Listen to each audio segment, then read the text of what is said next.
ఈరోజు మనం ఒక పురాతన డాక్యుమెంట్ను చూద్దాం.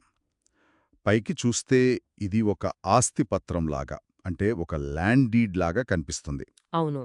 సరిహద్దులు, ఊళ్ళ పేర్లు, ఒక జాబితాలాగా. సరిగ్గా. కానీ ఇది కేవలం ఒక జాబితా కాదు. ఇదొక కొత్త దేశాన్ని నిర్మించే ప్రయత్నం. ఆ నిర్మాణంలో ఎదురైన ఆదర్శాలు, ఆ వాస్తవాల మధ్య జరిగిన సంఘర్షణకు ఇది అద్దం పడుతుంది. మన ఆధారం బైబిల్లోని యెహోషువ గ్రంథం 16వ అధ్యాయం. అవును. మనం యోసేపు కుమారులైన మనష్షే, ఎఫ్రాయిములకు భూమి ఎలా పంచిపెట్టారనే విషయాన్ని చూడబోతున్నాం. అయితే అసలు విషయం అది కాదు.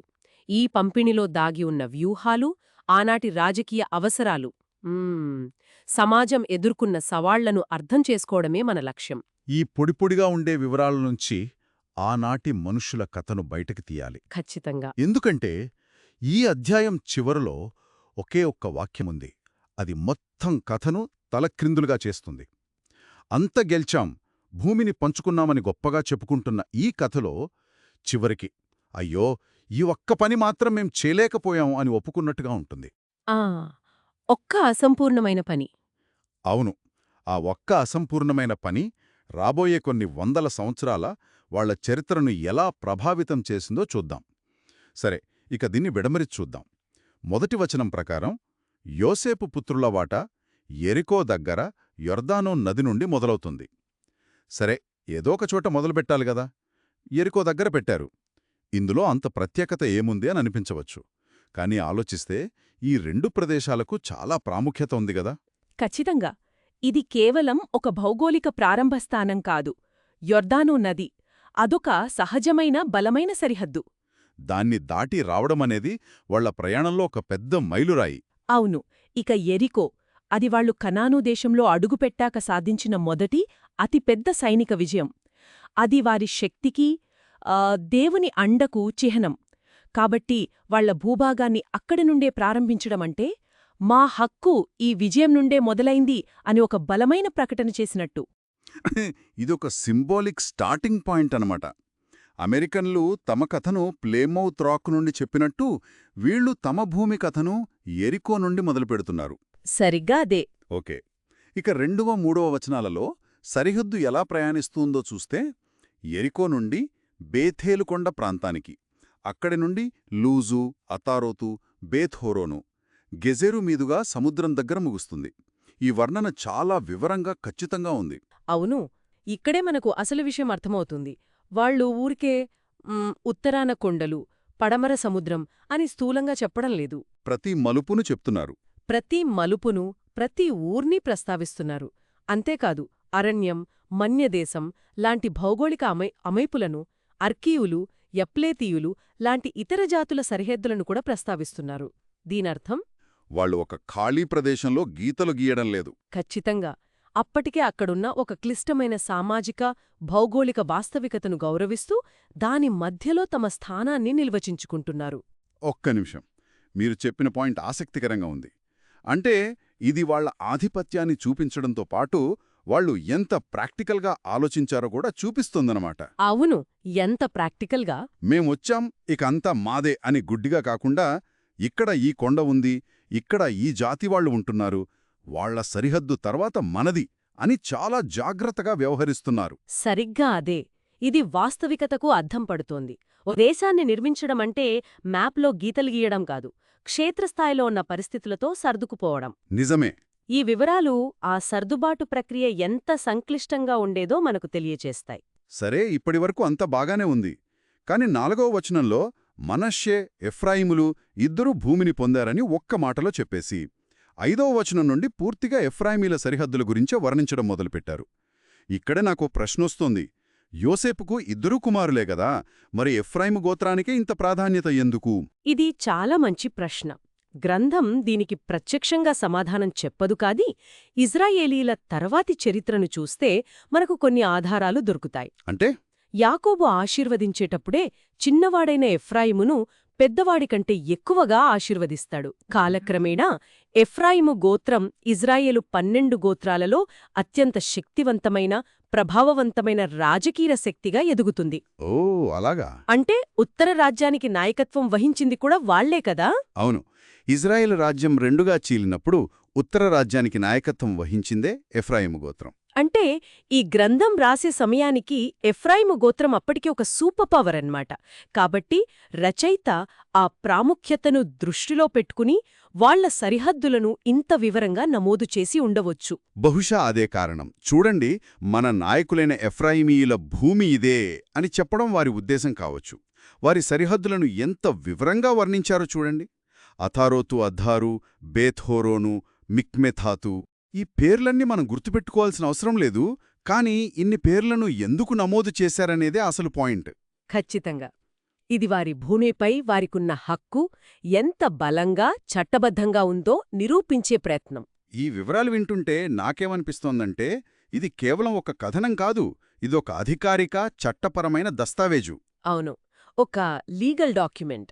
భవిష్యత్తులో ఈ భూమి నాది కాదు నాది అని గొడవలు రాకుండా ఉండటానికి ప్రతి రాయిని, ప్రతి వాగును సాక్ష్యంగా చూపిస్తూ రాసిన పత్రంలా ఉంది. ఉత్తరం దక్షిణం అని చెప్పేస్తే రేపు గొడవలొస్తాయి. కాని ఆ కొండమీదుగా ఈ వాగు పక్కగా ఫలానా ఊరు వరకు అని చెప్తే వాదించడానికేమీ ఉండదు. మీరు పర్ఫెక్ట్గా చెప్పారు. అంటే ఒక ఆధునిక రిజిస్ట్రేషన్ డాక్యుమెంట్ లాంటిది. అవును, కాని ఇది వాళ్ళలో ఒక విధమైన అభద్రతాభావాన్ని కూడా సూచిస్తుందేమో. అభద్రతాభావమా? అదెలా? ఇంత ఖచ్చితంగా ఉండటం బలానికి చిహ్నం కదా. ఒక కోణంలో అది బలమే. కాని మరో కోణంలో ఆలోచించండి. తమ హక్కు సుస్థిరంగా, ప్రశ్నించడానికి వీల్లేకుండా ఉందని పూర్తి నమ్మకం ఉన్నవాళ్లు ఇంత వివరంగా చెప్పాల్సిన అవసరముండకపోవచ్చు. వాళ్ళు ఆ దేశానికి కొత్త, చుట్టూ శత్రువులున్నారు. ఓకే. కాబట్టి తమ హక్కును పదే పదే ప్రతి అంగుళాన్ని లెక్కగట్టి మరీ నొక్కి చెప్పాల్సిన అవసరం వాళ్లకుండింది. ఆ ఖచ్చితత్వం వెనుక ఇది మాది, దీన్ని ఎవ్వరూ ప్రశ్నించడానికి వీల్లేదు అనే ఆందోళన కూడా దాగి ఉండవచ్చు. ఇది చాలా ఆసక్తికరమైన కోణం. బలం, బలహీనత ఒకే నాణానికి రెండు ముఖాలన్నట్టు. సరే, వాళ్ళు ఈ ఖచ్చితమైన సరిహద్దులు గీశారు, అంతా పక్కాగా ప్లాన్ చేసుకున్నారు. కానీ 9వ వచనం చదవగానే ఈ ప్లానంతా కొంచెం గందరగోళంగా అనిపిస్తుంది. ఎందుకని? ఎఫ్రాయిమీయులకు కొన్ని పట్టణాలు, వాటి గ్రామాలను మనష్షీయుల భూభాగంలో కేటాయించారు. ఇదేంటి, ఒకరింట్లో ఇంకొకరికి గది ఇచ్చినట్టుగా ఉంది. ఈ నీట్గా గీసిన లైన్లన్నీ ఇప్పుడు చెరిపేసినట్టుగా లేదా? ఇక్కడే ఆదర్శానికి వాస్తవికతకు మధ్య ఉన్న తేడా మనకు స్పష్టంగా కనిపిస్తుంది. మ్యాప్ మీద గీతలు గీయడం సులభం, కాని క్షేత్రస్థాయిలో పరిస్థితులు వేరేగా ఉంటాయి. అంటే వనరుల పంపిణీకి సంబంధించిందా? అవును. భూమి అంతా ఒకేలా ఉండదు కదా. కొన్ని చోట్ల సారవంతమైన నేలలు, కొన్ని చోట్ల నీటి వనరులు, మరికొన్ని ప్రదేశాలు వ్యాపార మార్గాలకు లేదా సైనిక వ్యూహాలకు కీలకంగా ఉండొచ్చు. బహుశా అలాంటి ముఖ్యమైన పట్టణాలు మనష్షే భూభాగంలో ఉండి ఉండవచ్చు. కాని వాటి అవసరం ఎఫ్రాయిముకు ఎక్కువగా ఉండి ఉండవచ్చు.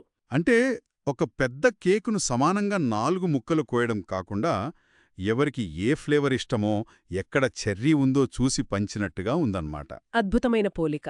ఇది చాలా ప్రాక్టికల్ ఆలోచన. సరిహద్దు ఇక్కడే ఉన్నా ఆ నీటి వనరు మాత్రం మనం వాడుకుందాం అనే ఒప్పందంలా ఉంది.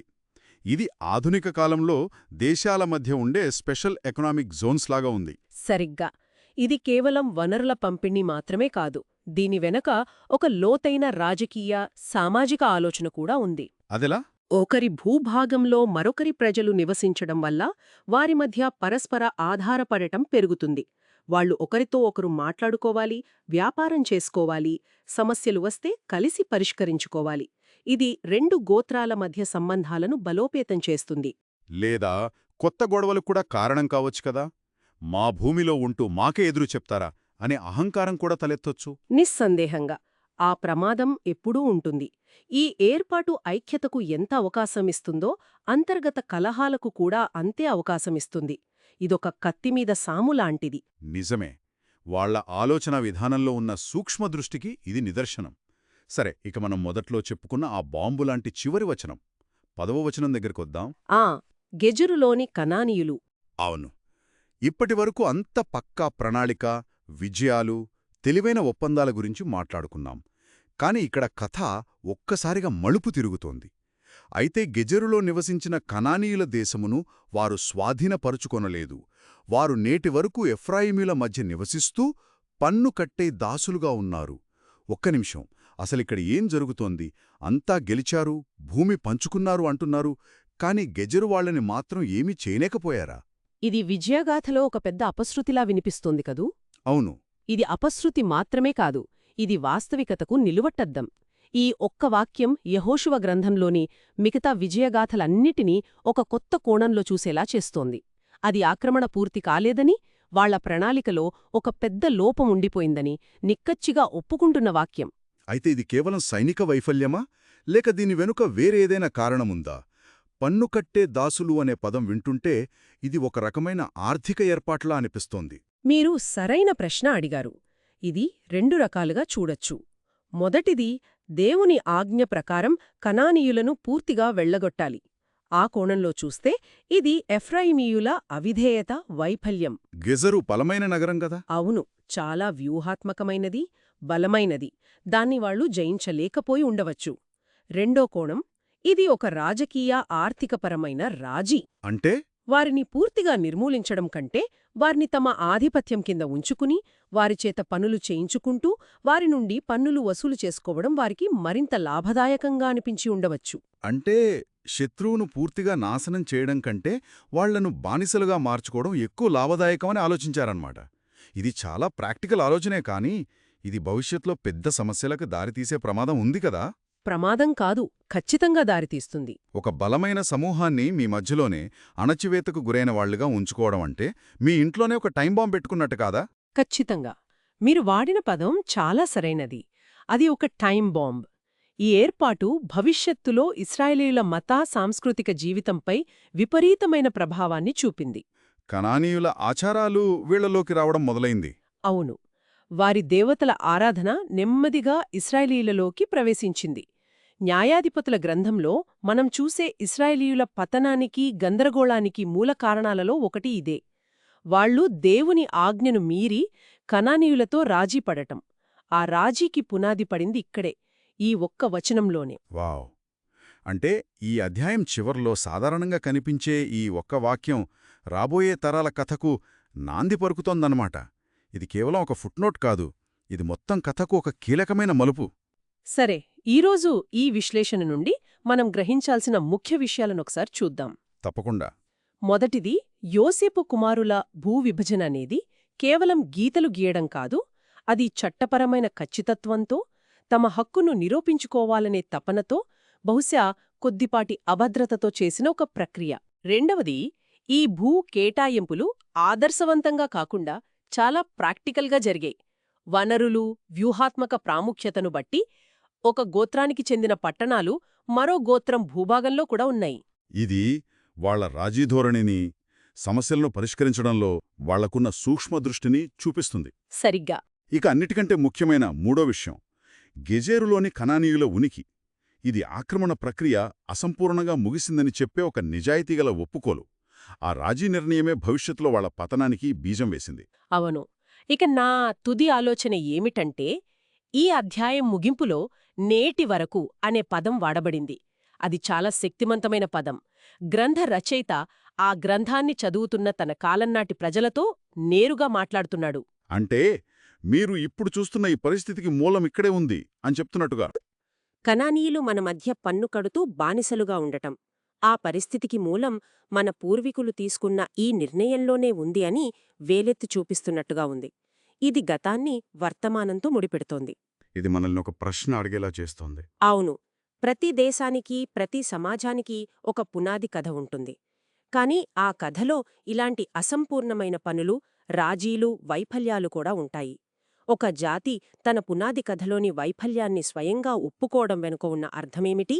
ఆ చారిత్రక వాస్తవికతను అంగీకరించడం ఆనాటి సమాజంపై, వారి ఆత్మవిశ్వాసంపై ఎలాంటి ప్రభావం చూపి ఉంటుందో ఆలోచించాల్సిన విషయం.